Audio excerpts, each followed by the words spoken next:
If I'm not doing that self-work, I'm going to drive everybody bananas and continue to do the things that are not helpful. Helping business leaders grow themselves, their team, and their profits. This is EntreLeadership. Now, here's your host, Ken Coleman. Coming to you from the Music City, this is the broadcast of Leaders, by Leaders, for Leaders. Thank you so much for joining the conversation. Here's what we got coming up for you. We're going to be answering your questions this episode. Specifically, Sarah Sloyan, our Senior Vice President of EntreLeadership, will join me in studio. Questions around hiring, difficult team members, communication, and motivation. She runs the EntreLeadership brand, the team, and she knows how to answer these questions. And as a result, we're going to do a really cool giveaway, a coaching session with the one and only Sarah Sloyan. So I'll tell you about the details of that coming up. We've got some great details on our, I think, the Super Bowl event, what we do at EntreLeadership Summit. But let's get right to it. Sarah Sloyan in studio. How did we get you in here? You're so busy in meetings all the time. I'm so busy. I'm so important. You are. You're very important. I can't believe we got you in studio. This is going to be so fun. Because they said you would be here. Yeah. I said, I'm in. Oh, very nice. I'm in. If Ken's in, I'm in. All right, good. Well, I'm glad you're here because we have got questions that have been submitted by our audience. So we've kind of summarized these questions. And so we're going to start off with, I don't think this is a surprise to you, maybe one of the hottest topics that we get through our coaching, through the questions we get at live events, backstage, like we just had at our EntreLeadership One Day, hiring. So here's a question. How do I find the right people? I know who to hire when I find them, but how do I find them? That's the big question. Yeah. Well, my question usually back to that person is, where are you finding the good ones already? There's not 50 million spots. Like, go after those spots that you're already having luck in. And also, are you creating a culture that people want to work in? And we find our best ones, you know this, by word of mouth. So are you telling your current team members, hey, we have this position open. Do you have any rock stars you know? We don't want your loser friends. Right. We just want your rock stars. Word of mouth is our best utensil when it comes to that. Right. And then let me ask you, how often do our team recommend somebody that, because I mean, we talk about this, but this is a real question because there are times where I'm sure they mean well, and that's why we have such a lengthy hiring process. But do speak to that. Yeah, we definitely have a lengthy interview process. We interview everybody at least 6 to 8 times, which a lot of people think is crazy. We've gotten more efficient over the years for sure as our HR team has grown. But every once in a while, we'll have somebody slip through that's not a good recommendation. But I think because we talk about it so publicly at staff meeting, like, do not send us your donkeys. We will publicly shame you, which of course we wouldn't, but we will publicly shame you if you keep sending us donkeys. People get the memo, and we tie cash to it. So if you send us great people, you get paid for that referral. So it's great for everybody. It really is. Okay, now we are big fans of Pat Lencioni here. He's got a great book that's kind of become institutionalized here, The Ideal Team Player. He talks about these 3 key qualities. You want somebody who has all 3, humble, hungry, and then people smart. I got a question. How do you spot humble people?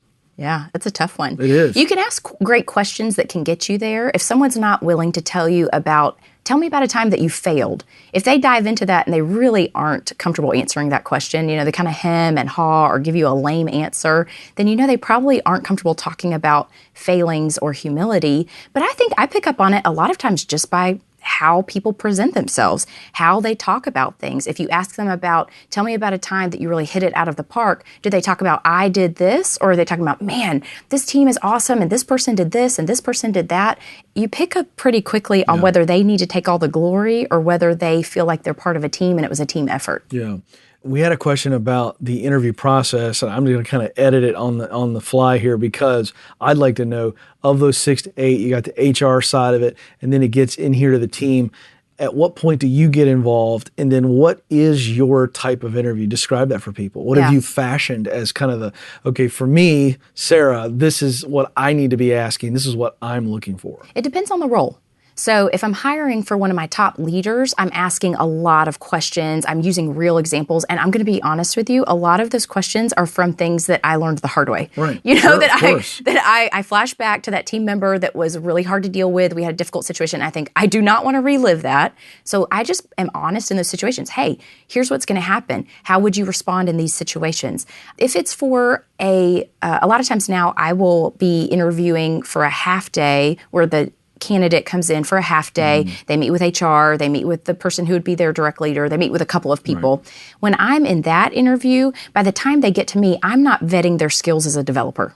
I mean, the reality is I have no coding background. I am relying on that director of development to have vetted that. Right. By that time, I'm really vetting, are they a culture fit and have expectations been set appropriately? At Ramsey, we have 10 different business units. So each of those business units has a different personality. And our goal is to get that person in the right seat on the bus. So in Entre, you know we love fight bells, we love confetti cannons, we drive hard, we give real feedback. If that kind of environment makes people feel suffocated, it doesn't feel like they're going to thrive in it, I would rather identify that then. And we say, hey, maybe this person would be a better fit on a team that is more of a personality match. So it depends on which position I'm interviewing for, which role that I'm really playing in. Got it. Now let's move to, they've made the jump into the team, they're on the team, and what do we do when we've hired a leader or maybe it's just another team member and their performance isn't up to par, it's just mediocre at best? Yes. It's kind of like boiling water. Yeah. The first time I go in, I assume that they just don't know. Right. So I just very kindly but very clearly say, hey, this surprises me. There's this gap. Here's my expectations, but here's where you're operating. Right. Are you aware that that's happening? And usually people respond really well to that. I'm not trying to put them on the defensive. I'm just kind of pointing out something that they may not realize. Now, if they get defensive, that's a whole nother story. If they're still doing that after we talk, I start turning up that heat. So the second time we talk, I'm a lot more clear. And I say, hey, last time we talked about this, I felt like I was pretty clear. Here are my expectations. Let's go ahead and formalize that on paper and talk about, if these are your 5 responsibilities, on a scale of 1 to 5, how do you feel like you're doing on each of these?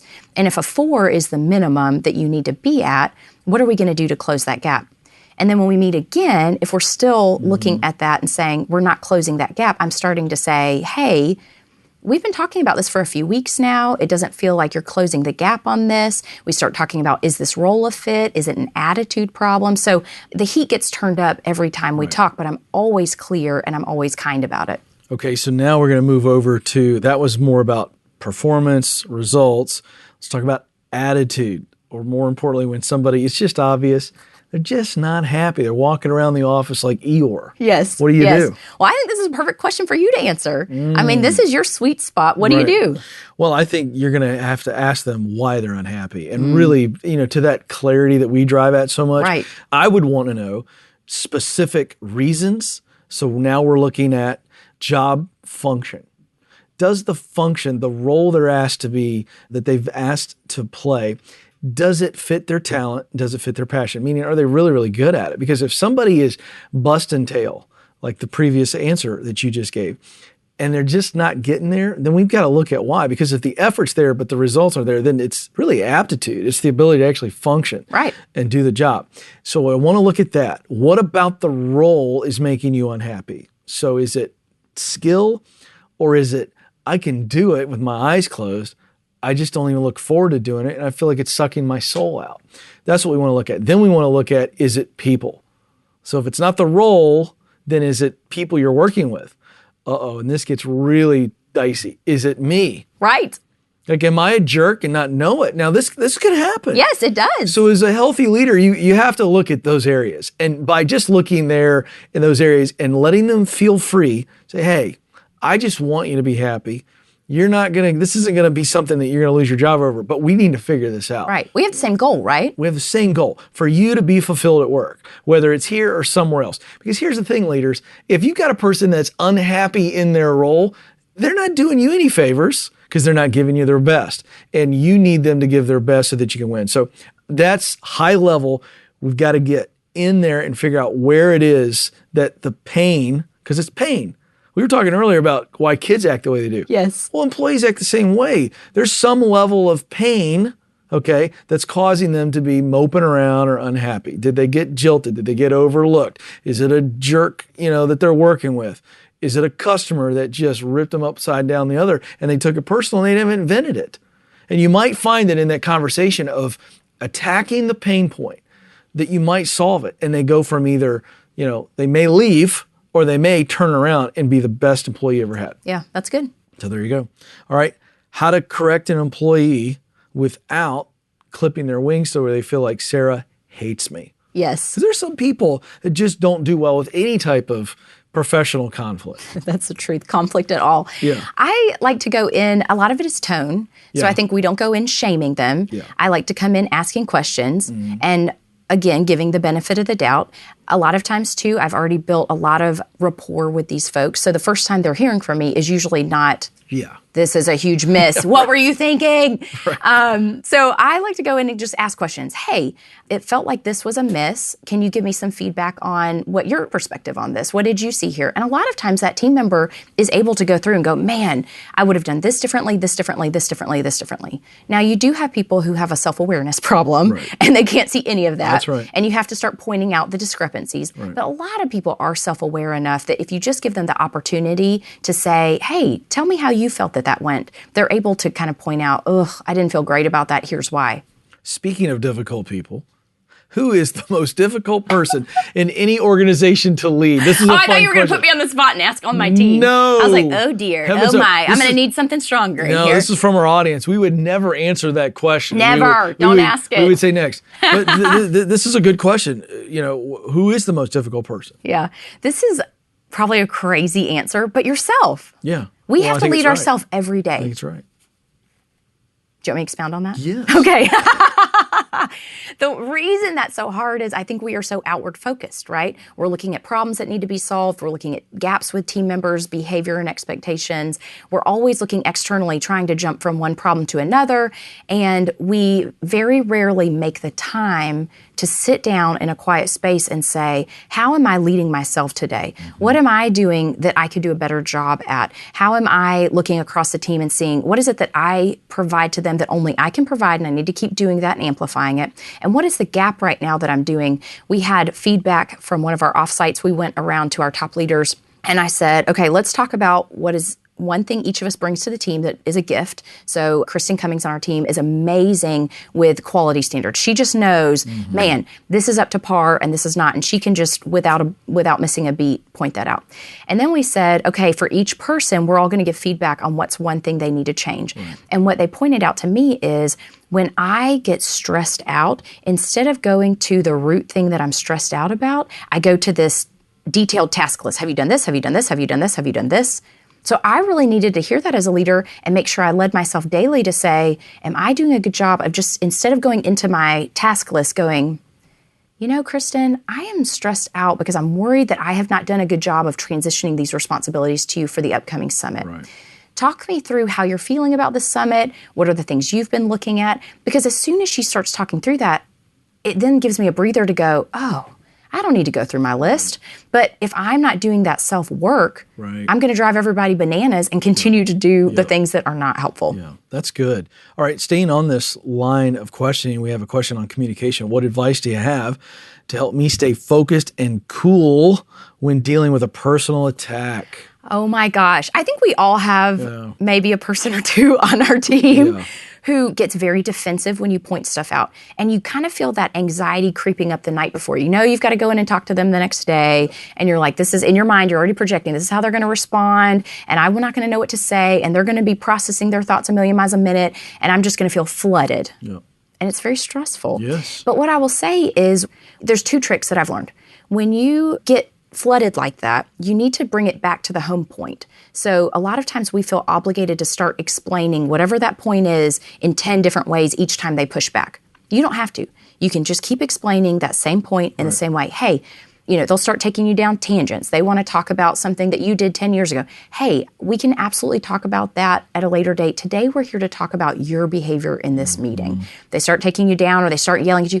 I understand that, but today I want to resolve this. And you just keep bringing them back to that. And honestly, Ken, if they if you can't get to an agreement or if you can't make headway, then you just need to say to that person, hey, I want to have a good conversation about this, but I can't do that when you're flooding me and getting defensive. Right. What if we take tonight and we think about it and let's sync back up tomorrow? Right. Don't feel like you have to solve it in that very minute. Right. That's good. Wow. That's really good. I don't know if I could ever do that. That's very impressive, Sarah. I love that. How do you recognize a poor decision? This is a two-part question here. And then pivot. I like to ask feedback from my trusted leaders. So there's a lot of times that you are so close to something that you may not realize that it's a bad decision, or you might be so emotionally attached to something that you just think, I just keep having to pour money into this and time into this and it'll turn around. Right. So I love to ask some of my close people that I know are not yes people that I'll just say, hey, I feel like there might be something here. Do I just keep chasing this? Is it? I love to get that perspective. Yes. So, and what was the second part of that? Then how do you pivot? How do you pivot? Well, I think you start to identify what was the purpose of this thing. So take our one-day event. It's something we've been looking at really closely. Okay, the purpose of our one-day event is for it to be a top-of-funnel event to introduce people to our brand. Right. You know, it's not a huge ask for them to spend that time or that money, and we want to give them value right away. Well, I had to really look at that and say, is that still achieving that purpose? It used to achieve that purpose, but we need to always be disrupting ourselves before we get disrupted. And that event was no longer doing a great job of delivering in that way. So you look at whether it's still doing that, and then you go, what part exactly is broken? Is it sales? Is it marketing? Is it the product market fit? You start to analyze that. When you feel like you've got a good answer of what is broken, then you look at, okay, what would we have to do to fix that, and is it worth it? Right. Or is there some other way now, knowing what I now know, that we could work smarter and do something more exciting, and then you weigh the two of them. How do you break problems down so that you and your team can solve them? Yeah. The thing I find about problems is a lot of time we get distracted by the symptoms. Yeah. And we got to get to that root. Yeah. So you have to start asking questions to make sure you're finding out, okay, so the symptom might be, I don't have a good example of this, but maybe I'm getting stressed about budget revisions are coming up. Well, you start asking questions, why am I stressed that budget revisions are coming? Oh, I don't have a good process. Why don't I have a good process? And you start getting to the real root of the issue, and then you can answer that root issue. You make a game plan. I love it. Questions. I'm a question nerd. And questions are absolutely scalpels. I love that answer. I think you're absolutely right. And if you just keep going 2 or 3 layers, you'll get to the real root, right? Yeah, you really will. You ever realize that that's what kids do? I don't think I've ever stopped to think about that, but you're right. The reason they ask all the questions is not to be obnoxious and not because they truly are trying to get to the true. So we're talking about little kids. No, because I'm in that world right now. You're in that world. 100 questions. We know that toddlers ask hundreds of questions a day. Why? Right. Because they're trying to get to the heart of the issue. That's amazing that my 2-year-old might be smarter than me. Why? And you give an answer and they go, well, then why that? Yes. And you think, would you stop asking the questions? And they're just trying to figure out why this all exists. Why are we doing this? Pretty fascinating stuff. That's cool. That's good. Now I'm going to be paying attention to that in a different way. There you go. That's right.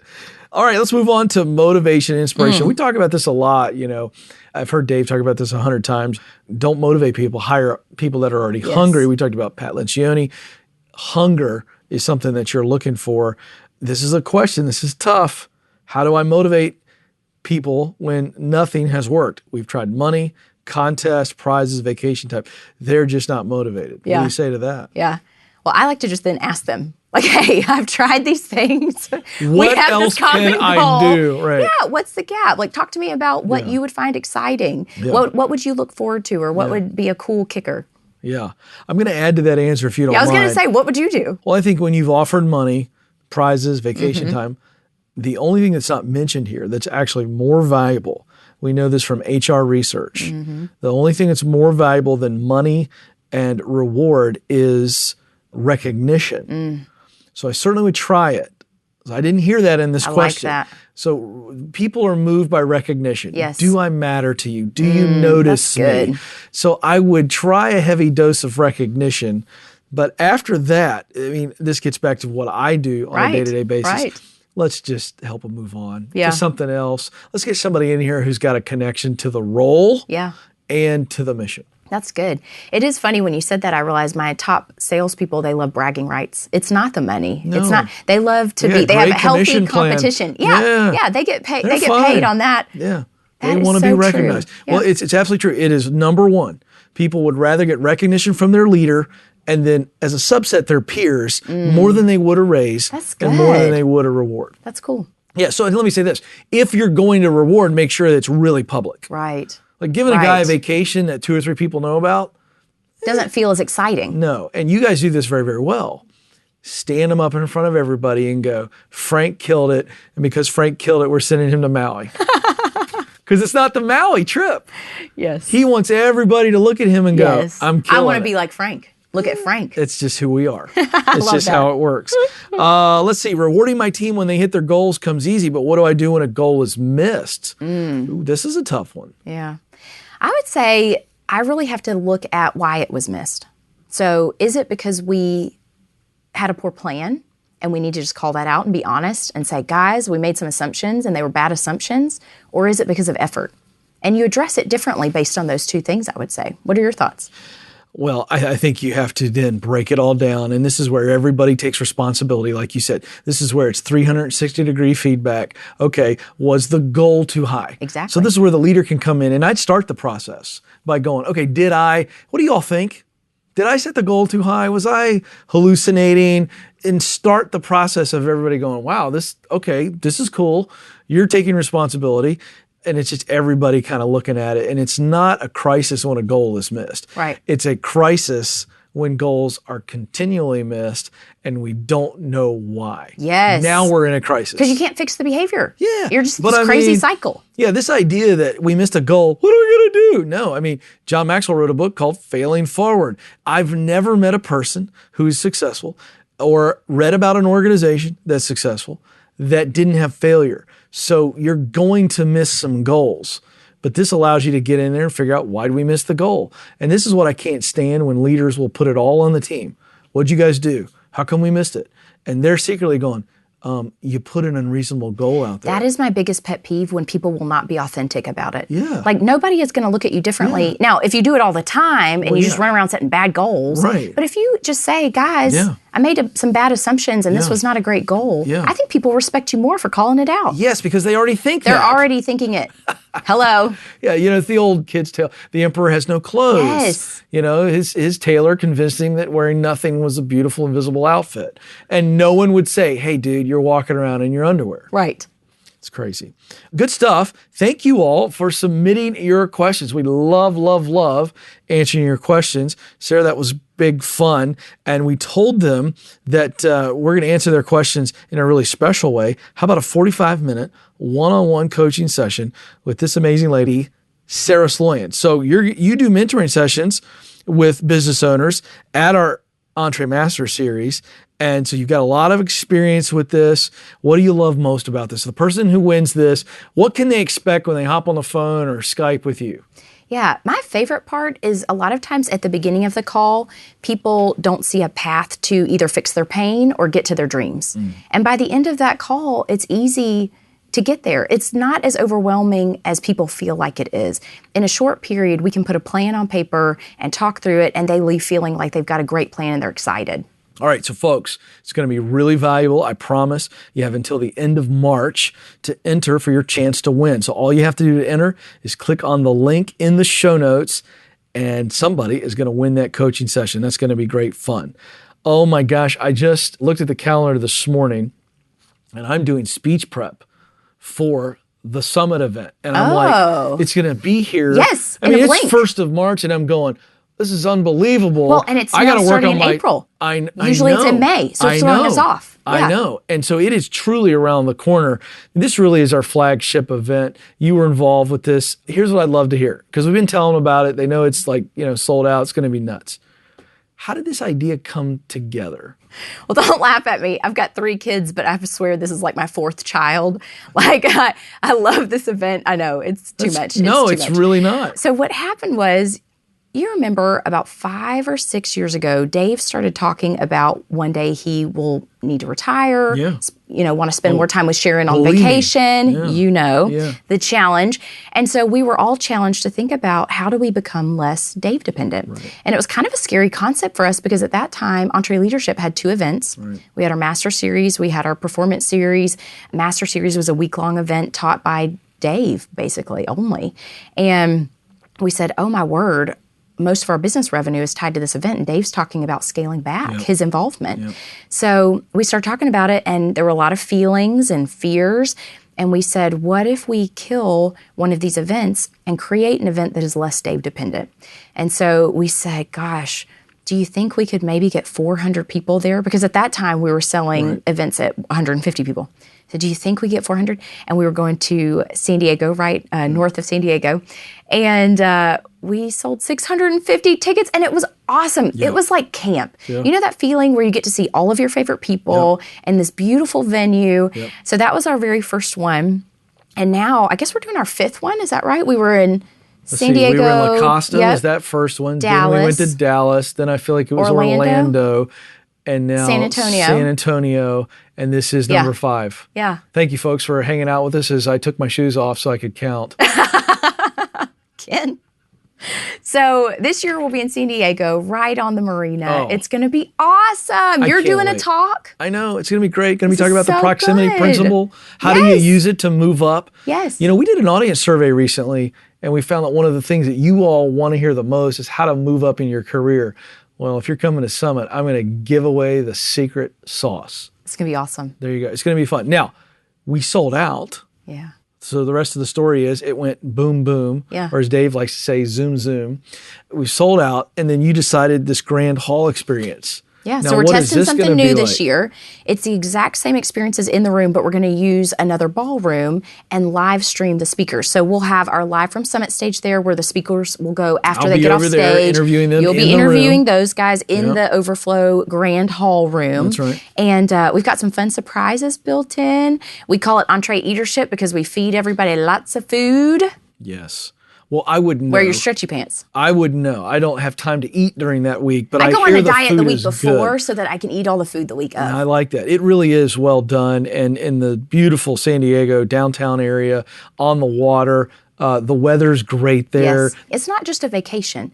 Think about when your head's down in your business, you don't have time to get above it and think through things. That's right. So these people need to come, hear this amazing content, network with other leaders and business owners who are going through the same things. And honestly, I would plan a day on the back end to sit and go, okay, I've just taken in all this content. What are the top 2 things that I'm going to take away? And what's my plan so that when I get back to the office, I am going to hit the ground running on implementing them? I'm glad you said that because Dave and I and some friends are going to go play golf on the back end of that. So we've already decided. You can digest all that good content. Yes, we're going to go process everything that we've seen. And I will say one quick thing. The Summit event is unlike any leadership event that I've been to because of the community, the camaraderie. I got to tell you, it's a lot of the same people. We end up selling out so quickly because so many of the people buy tickets that are in the room before we even shut down. So in San Antonio, we sold tons because people are like, I want to come back. And the reason is they see each other.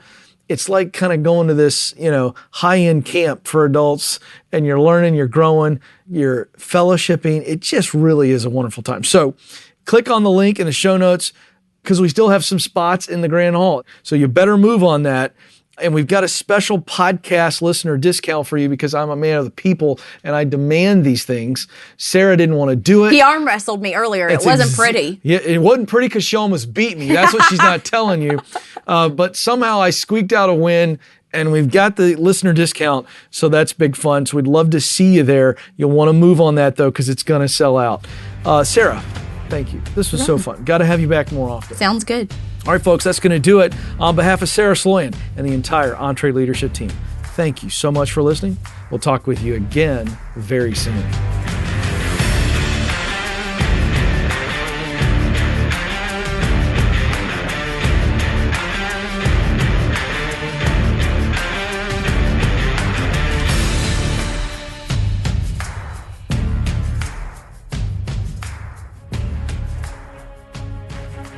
Hey folks, I want to make you aware that we have other great podcasts from Ramsey Solutions. Here's a sample of The Ken Coleman Show. According to a recent Gallup poll, nearly 70% of Americans are disengaged at work. If you dread going into work every Monday morning and you're just trying to make it to the weekend, The Ken Coleman Show is for you. Everyone has a sweet spot. Your sweet spot is at the intersection of your greatest talent and greatest passion. We will help you discover what it is you were born to do, and then we'll help you create a plan to make your dream job a reality. You matter, and you have what it takes. Join the conversation on The Ken Coleman Show. To hear full episodes, just search Ken Coleman in iTunes or go to kencolemanshow.com.